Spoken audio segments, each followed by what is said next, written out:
Hi everybody and welcome back to Cooking with Mike. And it looks like I need a bigger cooking surface at some point, but for now we're just gonna kind of keep on going with what we got going here. Today we're gonna be doing meatball parmesan. We're gonna be adding the flavor back into meatballs. I find that a lot of meatballs that I get at restaurants, or even when you go over somebody's house sometimes, the meatballs, they're a little bland. They don't have a whole lot of flavor. So this here's my recipe for meatballs. I've been using this recipe for years. It's partially a recipe that I had learned from a friend of mine back in the day when I worked at a smaller grocery store. This is based off of his original recipe and with my kind of own spin on it. So the first thing you want to start out with is 80% ground beef. Some people like to add pork or veal and all that kind of stuff. I've done it in the past, but for the most part, I like to just stick with beef. Just keep it simple, you know, and you want to go with the 80-20 for sure. That's the perfect fat to lean ratio.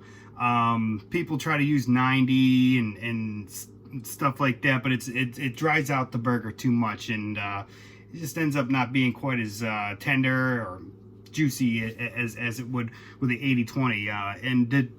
I wouldn't necessarily go for 85% either. It's only a 5% difference, and in this you kind of want the extra juice to mix with all the other stuff like the breadcrumbs and stuff like that to kind of meld everything together. So that's what you want to start out with. I've got about a pound here, a little over that. It all depends on how many meatballs you want to make. It's just me and my wife, so I'm just making a few here. Then you're going to want to have 2 eggs. You're going to want to, of course, have breadcrumbs. I go with the unseasoned breadcrumbs because I like adding my own seasonings to things. I don't really like pre-seasoned stuff too much. I like putting my own flair to things, you know. You're going to want some Parmesan cheese, grated Parmesan. I know when it came to the Alfredo sauce, I grated my own. For this recipe, there's so much going on, I really don't want to take that extra time. As it is, because we're doing a meatball parm, I'm going to be grating this mozzarella cheese. I don't want to be going through, you know, all the work grating 2 different cheeses. So, look, I'll go with this here. You can go with a cheaper brand like Kraft or IGA or whatever your store brand may be. I'm going with Belgioso here because they make a good product. You're going to want a small 8-ounce can of tomato sauce, a small onion,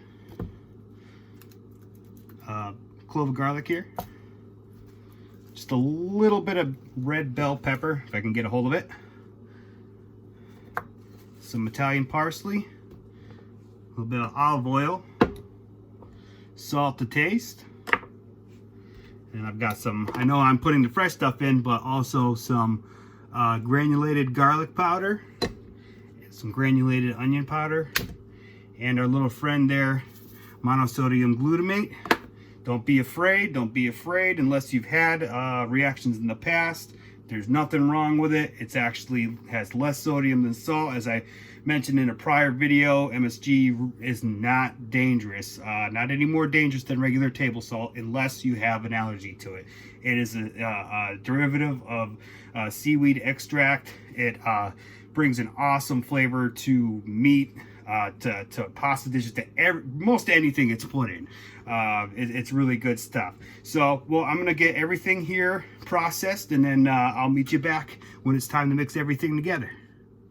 Taking a minute here for the red bell pepper. All right, the red bell pepper I like to cut up very small. I don't want like huge chunks of red bell pepper when I'm eating this. I want it to almost not even physically exist. I want the flavor, but like I said, I don't want a big old chunk, so I try to mince this as fine as possible. You can use a food processor to do this if you want, if you feel it's easier for you, or you can try chopping it up like a madman like me. It's all up to you, what you're comfortable with, you know.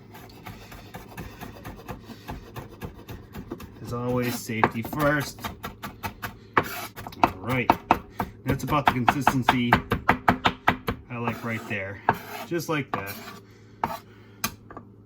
It helps it to kind of, when it's cooking, it breaks down more, mixes in with the beef and all the other seasonings and good stuff. So here you go. That's about all you need too. You really don't want a whole bunch, just enough for the flavor. Same thing with the onions. Just want them to be kind of on the small side. Try to mince them as well as you can. I mean, unless you like big pieces, you know. This is a totally preference. I myself, I mean, I like onion and I like pepper a lot. I'm just not always a huge fan when I'm eating meatball. Find a big old chunk of it, just kind of right there, you know, taking over a lot of the other flavors. And once again, this kind of helps to integrate it into the meatballs a little more too. And please excuse the way I break this stuff down. I know it's a bit sloppy, but it is going inside of meatballs, so it's definitely not there for looks. It's there for the flavor. Though this is basically how I chop onions mostly. I figure the faster the better. Less chance of my eyes getting burnt out of my head. And in this case, like I said, because they're going to be so finely minced, it doesn't really matter. Now, I would only use probably part of this. I would not use the whole thing. Reserve some of it for either for another use, or if you're making your own sauce, you can do that. I know that's a question you're probably asking right now. What are you using for sauce, Mike? Oh, I'm making my own sauce with my own recipe, my secret recipe. No, you can't have it, not yet. Maybe someday. But for now, I'm keeping it to myself. I'm greedy. Worked a long time on that recipe. But yeah, so who knows? Maybe someday I'll open up and I'll let you in on that. But for now, I'm sure a lot of you have your own recipes, or you have your favorite jar sauce that you can use, and that's what I would say use for this recipe. All right, now here's the fun part, mixing everything together. All right, so we start with the burger in the bowl. You can really do this in any order you want as long as everything makes it in. So I'll start with the onion, which is half of that small onion, and 5 cloves of finely chopped garlic, about half of this parsley, about a handful of parsley, red pepper,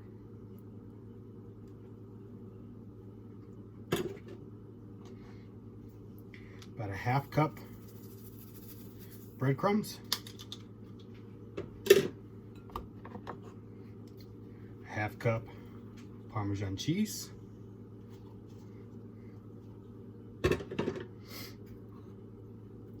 about half this jar of tomato sauce, or a can I should say, not really jar. If you were making twice as much, you would use the whole can. Or 2 eggs.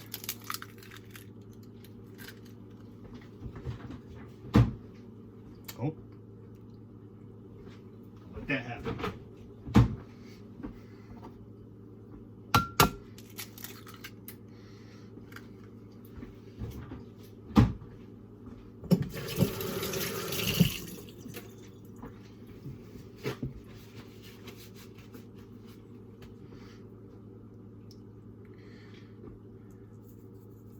Add your desired amount of salt. I put a bit in. We want that to add to all the flavor. A little bit of MSG if you want. You don't have to. Good shake of onion, the granulated onion.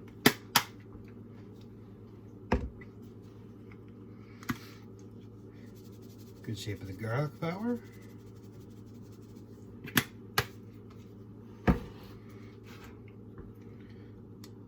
bit of olive oil.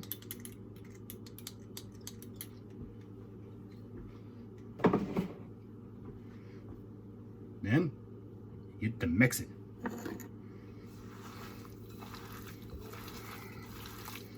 Got it all nicely incorporated.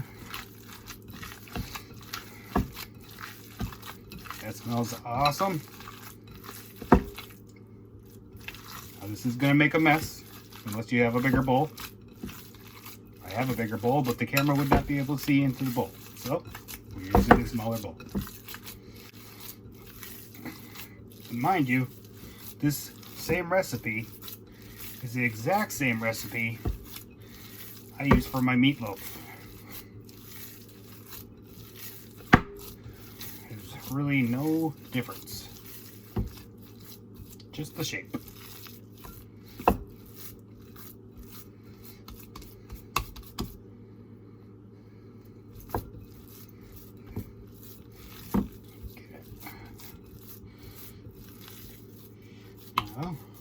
Now at this point you can kind of determine whether it's too loose, or if it's too firm. If it's too loose, you can just add some more breadcrumbs. If it's too firm, you can always either add a little more tomato sauce. If it's really too firm, maybe another egg. But this I'm pretty happy with right here. Let that sit for probably about 5 minutes. Let everybody get incorporated, and then it'll be time to make meatballs. I'm not going to touch my camera. All right, so we've got our parchment paper lined cookie sheet. Start grabbing a decent amount, decent size. You don't want to make them too big, then they'll take forever to cook. You also don't want to make them too small, or else they'll dry out. I used to make them the size of softballs. People used to pick on me all the time about it. But I stopped doing that because they would take so long to cook. And they were really just silly. I was trying to emulate meatballs that I had at a restaurant that unfortunately no longer exists. That was in Springfield called the Blue Eagle. My dad used to take me there all the time when I was a kid.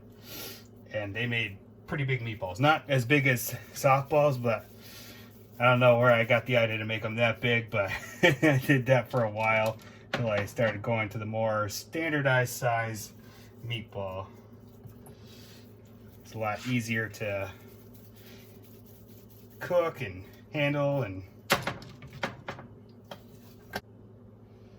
all right, so they're ready to go. Ready to go into a preheated 375 degree oven for about 45 minutes to an hour, depending. I know the Italian people out there in the crowd are saying, what are you doing baking your meatballs? You're supposed to do them in the pan. I'm not Italian, so I bake my meatballs. I'm sorry. They come out just as good, I think. Don't quote me on that, and don't come after me for it. But yeah. So I mean, this is the way most people do it. So I figure it's the easiest way, and it doesn't take all day cooking in the sauce, which isn't bad. Don't get me wrong, it's not bad. But when you're cooking it at night for dinner and you've only got about an hour or so to prepare, this is much easier, I think. All right, so I'm gonna go ahead and put these in the oven, and then we'll come back when it's time to sauce them and get the mozzarella on them. All right, so the moment we've been waiting for has come. I had these in there for about an hour. Now what we're gonna do is we're gonna lay a little bit of sauce over these.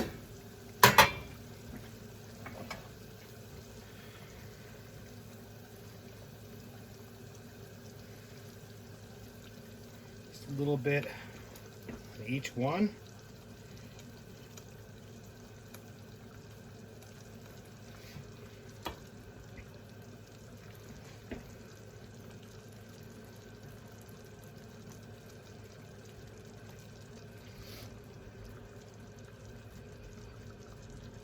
that. Try not to drown it like I am, but if you do, it's okay.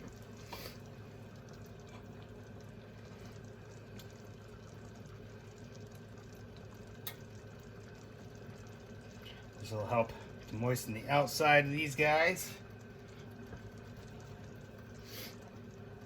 Now what we're gonna do is we're gonna add our mozzarella cheese, and I do recommend shredding your own if you can, and use the whole milk variety as well. I mean, if you don't want to, you don't have to. That's the way I like it. I find the whole milk melts a lot better, has a lot more flavor to it. The part skim always seems to still have like a stringiness to it, and just doesn't have the flavor that I'm usually looking for. Put a decent amount on each one. Don't be shy. This is meatball parm. Alright, now we got a decent amount of mozzarella on each one of these. Just gonna want to put a pinch of Parmesan on each one as well. That's what gives it its name. When I was a kid, I always thought that it was Parmesan cheese that they were melting on top of it. I didn't put the two and two together. That it was mozzarella with just a little bit of Parmesan mixed on top of it. Okay.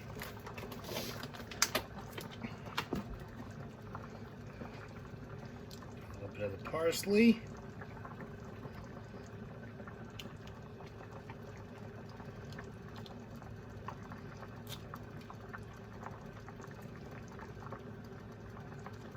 Now, if your oven has a broiler setting, that's where this next part is going to come.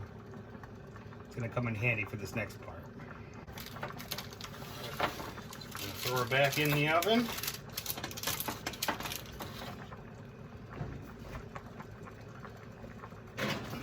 As soon as you get them in there, close that up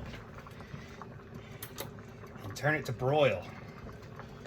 Only for a couple minutes. Just like in the past, keep a close eye on it. If you have a light or whatnot, just make sure that cheese doesn't burn. You just want it to brown up a little bit. Alright, so I took them out after about 5 minutes under the broiler. Like I said, keep an eye on it. You don't want to get in too golden brown, but this is perfect. This is exactly what I was looking for. Obviously brown to your liking, or you don't have to brown it at all. You can just bake it and melt the cheese. It's all up to you, but this is definitely the way we like it, and this is the way I remember getting it at that restaurant I was talking about. Alright, so let's get ready to plate this up. Alright, time to plate it up.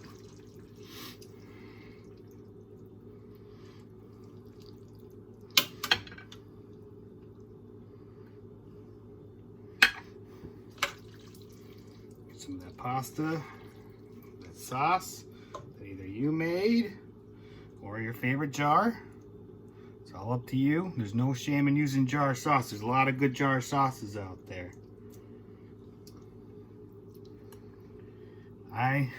In particular, I like to cook my own. I've been doing it for as long as I can remember.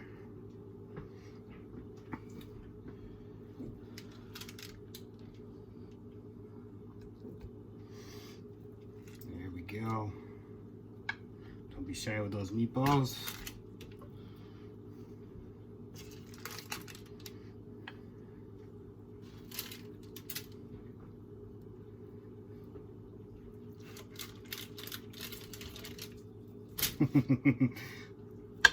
Some of them might try to stick together. That's all right. Nothing wrong with that. All